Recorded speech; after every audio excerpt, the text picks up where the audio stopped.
लेकिन आप लोग ये कहते हो जो जमीन सरकारी है वो जमीन हमारी है, नारा लगाते हो। एक गांव बताइए, एक गांव जिसने अपनी सरकारी जमीन, अपने गांव की जमीन के लिए पट्टा के लिए आवेदन किया है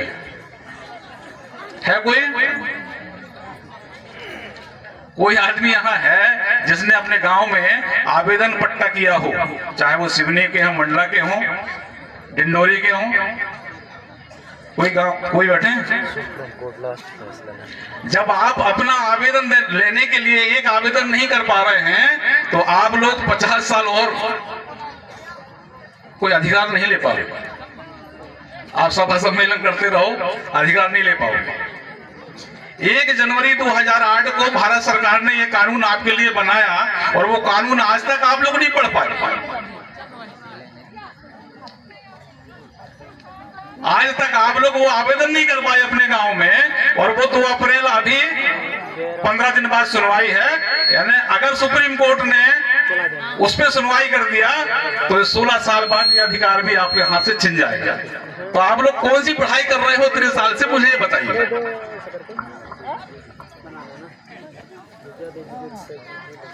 एक आदमी बताओ कि हम लोग 30 साल से पढ़ाई की अपने अधिकारों के लिए? कोई नहीं। भाइयों, गोंडवाना समर क्रांति आंदोलन में सभी चीजें हैं, लेकिन जब तक आप अपने अधिकारों के लिए लड़ाई नहीं लड़ोगे तो आने वाला समय ये बहुत ही घातक है। आप लोगों को पता है, अभी कुछ दिन पूर्व ही खटिया के पास जो टोला है वहां पर एक हमारे बेगा जनजाति के व्यक्ति को एनकाउंटर गोली से मार दिया गया, उसको नक्सलाइट बना दिया गया। क्यों? क्योंकि एक भी गांव हमारे नहीं है जो सामुदायिक अधिकार अपने अपने गांव में नहीं ले पा रहे। जब तक आप अपने सामुदायिक अधिकार नहीं ले पाएंगे तब तक आप मालिक नहीं बन पाओगे। हम बोलते हैं, दादा बोलते थे मालिक बनो, मालिक बनो, और इस वनाधिकार के लिए 3-3 बार दिल्ली रैली गए। हमारे 14-15 लोग बलिदान हो गए, दुर्घटना में उनकी मृत्यु हो गई इस रैली में। उसके बाद में ये 2006 में ये कानून आया और 1 जनवरी 2008 को ये पूरे देश में लागू हुआ, और 1 जनवरी 2008 के बाद बताइए आज तक आप लोगों ने वो अधिकार आज तक नहीं ले पाए।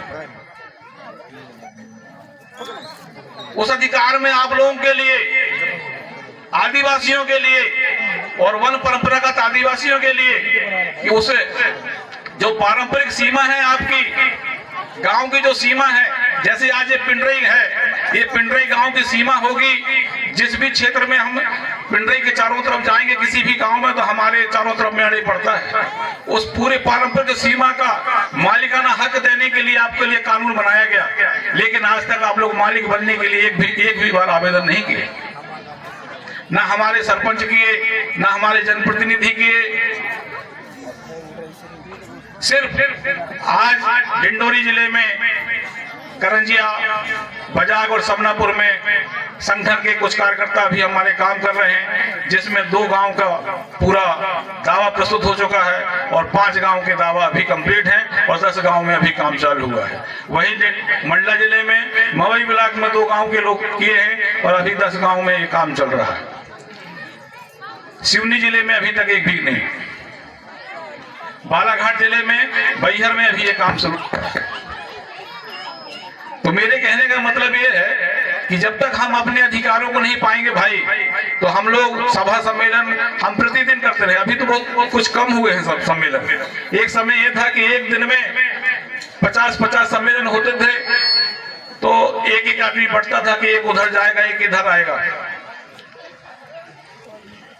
रैली कार्यक्रम प्रतिदिन चलते थे। किसके लिए? आदमी के अधिकारों के लिए, हमारे समाज के अधिकारों के लिए। लेकिन उन अधिकारों को जब तक आप नहीं पाओगे तो हम लोग आने वाले 50 साल हम लोग ऐसे सभा सम्मेलन करते रहेंगे, अधिकार नहीं पाएंगे, आने वाला जो पीढ़ी है वो दर दर की ठोकरें खाएगा।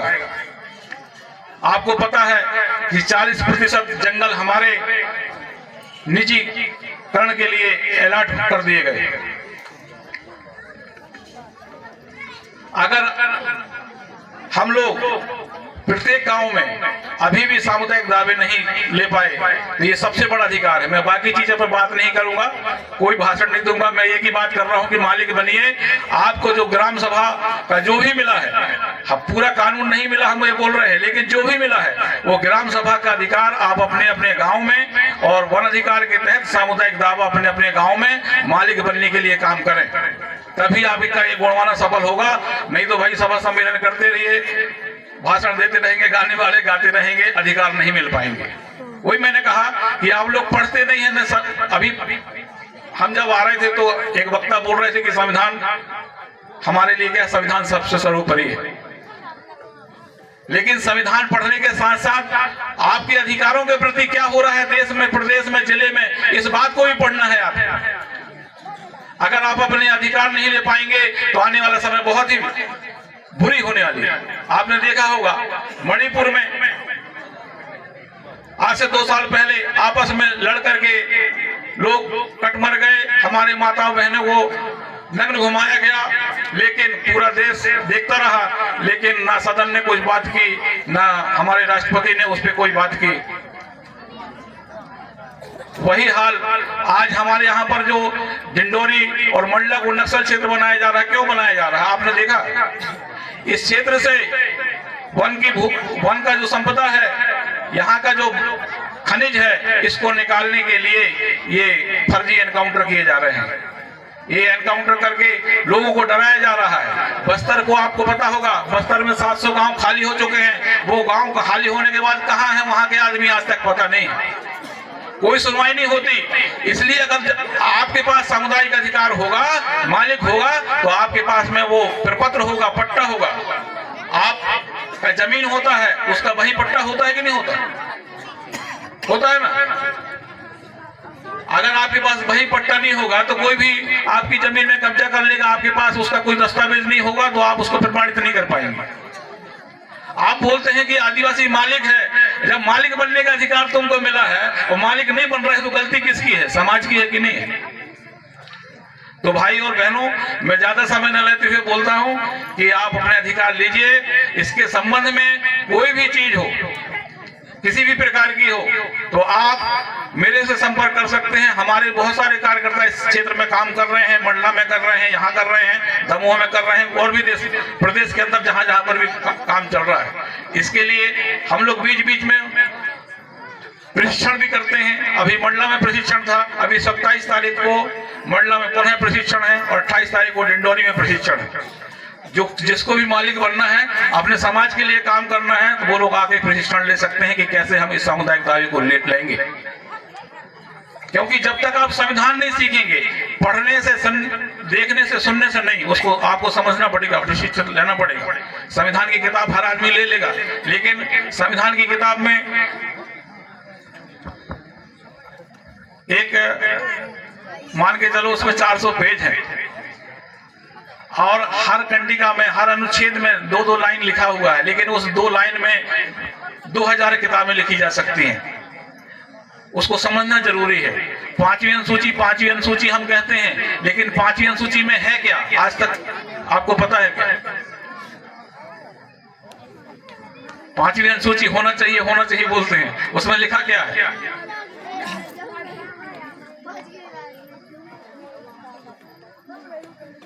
हमारे यहाँ 13-3 का बहुत चलता है, शाहपुरा में भी बहुत चलते हैं 13-3 का। बोलते हैं 13-3 का हम रूढ़ी परंपरा है, हम मालिक है बोलते हैं। भाइयों, मैं 13-3 का के बारे में बता देना चाहता हूँ। 13-3 का अकेला आदिवासियों को नहीं है। 13-3 का इस देश में रहने वाले सभी समुदाय का है, क्योंकि वो जो समुदाय जो आजादी के पूर्व से हमारे यहाँ पर रह रहे थे, उनकी सबकी रूढ़ी परंपराएं हैं। और जब वो रूढ़ी परंपरा संविधान से टकराती है तो वो शून्य हो जाती है। इस बात को ध्यान रखें। आपने देखा होगा कि मुसलमान भाइयों के उसमें एक प्रथा थी, हमारे में कहते हैं छोर छुट्टी, और उनमें उनमें क्या होता था, उनके आदमी अपनी पत्नी को तलाक तलाक करके 3 बार बोल देते थे तो वो तलाक हो जाता था, उनकी छोट छुट्टी हो जाती थी, कोई पंचायत बैठने की जरूरत नहीं होती थी। ये उनकी रूढ़ी परंपरा थी। लेकिन उनकी महिलाओं ने आपत्ति की और वो सुप्रीम कोर्ट गए कि हमारे साथ ये गलत हो रहा है। सुप्रीम कोर्ट से उन्होंने न्याय मांगा कि ये 3 बार तलाक तलाक बोल देते हैं और हमारा तलाक हो जाता है, इस पर हमको न्याय दिया जाए। तो सुप्रीम कोर्ट ने मना कर दिया कि ये आपकी रूढ़ी प्रथा है, इस पे हम न्याय नहीं दे सकते, इसके लिए जब तक संसद कानून नहीं बनाएगा हम न्याय नहीं कर पाएंगे। तब सुप्रीम कोर्ट ने सदन को भेजा और सदन में मोदी जी ने फिर वो कानून बना दिया। तब आज उनमें तलाक में कानून बन गया, यानी उनकी वो रूढ़ी परंपरा वहां खत्म हो जाती है। उसी प्रकार आदिवासियों में बहुत सारे लोग जो 13-3 का बोलते हैं, 13-3 का में जो आदिवासियों की रूढ़ी परंपराएं हैं वो हमारी अपनी परंपराएं हैं, लेकिन वो भारत के संविधान से नहीं टकराना चाहिए। इस बात का विशेष ध्यान रखें। सबकी अपनी अपनी परंपराएं हैं, अकेले आदिवासियों की नहीं है, इस बात को ध्यान रखें। तो आपकी रूढ़ी परंपरा को संविधान में भी महत्व दिया है, लेकिन सबसे बड़ा महत्व दिया है ग्राम सभा के अंदर। ग्राम सभा में लिखा है कि जो भी चीजें होंगी आदिवासी की रूढ़ी जन परंपरा को दृष्टिगत रखते हुए निर्णय लिया जाएगा। लेकिन एक भी गांव मेरे को बताइए जहां ग्राम सभा का कार्यालय हो, ग्राम सभा सदन बनाए हुए हैं। जब आप कानून बना है, कानून नहीं बना रहे हो, उसमें लिखा है 50% महिलाओं की भागीदारी होनी चाहिए। हमारी महिलाओं को आप लोग बिठा नहीं रहे हो, मातृ शक्ति को नहीं बिठा रहे हो, ग्राम सभा के बारे में क्या जानेगा। तो हमारा जो संविधान है, हमारे मातृशक्ति पितृशक्ति दोनों को ही सीखना अनिवार्य है। तब जाके हम अपने मालिक बनने के बोलते हैं, तब जाके हम मालिक बन पाएंगे। आपको सामुदायिक अधिकार, वन अधिकार अधिनियम मान्यता कानून के तहत रहना पड़ेगा और ग्राम सभा को सशक्त करना पड़ेगा। ये 2 कानून अभी आपको बचा सकते हैं और आने वाला 2 अप्रैल को क्या निर्णय होगा ये तो सुप्रीम कोर्ट बताएगा। अगर बच गए तो आगे संविधान के बारे में आगे और क्या चर्चा होगी। लेकिन जो भी निर्णय होगा उसके लिए पूरे देश के आदिवासी संगठन लोग इंतजार कर रहे हैं कि अगर सुप्रीम कोर्ट में एक निर्णय हुआ था, आप लोगों को पता होगा जैन धर्म में उनके जो गुरु होते हैं, जब अंतिम समय आता है तो वो 2 महीने के लिए अन्न जल त्याग देते हैं और अन्न जल त्याग करके अपने प्राण त्यागते हैं। तो किसी ने सुप्रीम कोर्ट में लगा दिया कि ये आत्महत्या है। ये जो जैन धर्म के गुरु ये करते हैं ये आत्महत्या की श्रेणी में आता है, तो सुप्रीम कोर्ट ने बैन लगा दिया। लेकिन वो उनकी रूढ़ी परंपरा थी और उन्होंने पूरे जैन समाज ने पूरे देश में लड़के बच्चों से दूसरे दिन मौन धारण करके रैली निकाली, सुप्रीम कोर्ट को झुकना पड़ा और उन्होंने उस परंपरा को जारी कर दिया। तो उसी प्रकार आदिवासी की जो परंपराएं हैं उसके लिए भी आप लोगों को जागरूक होना चाहिए कि हमारे लिए कौन सा कानून बना है, हमारे लिए कौन से अधिकार छीने जा रहे हैं, उनको कैसे लड़ना है, कैसे संवैधानिक तरीके से लड़ना है और कोई भी चीज हो संवैधानिक तरीके से कानूनी रूप से ही लड़ना है। इस बात को भी ध्यान रखें। किसी के कहने पे बहकाने पे कोई इस प्रकार से काम ना करे कि हमारे समाज को कोई क्षति पहुंचे, इस पे भी ध्यान रखना है। तो मैं सभी लोगों की मंशा है गीत गाने में, ज्यादा तो मैं 2 मिनट का समय लिया और आयोजक को धन्यवाद देना चाहूंगा। सभी को सेवा जोहार, धन्यवाद।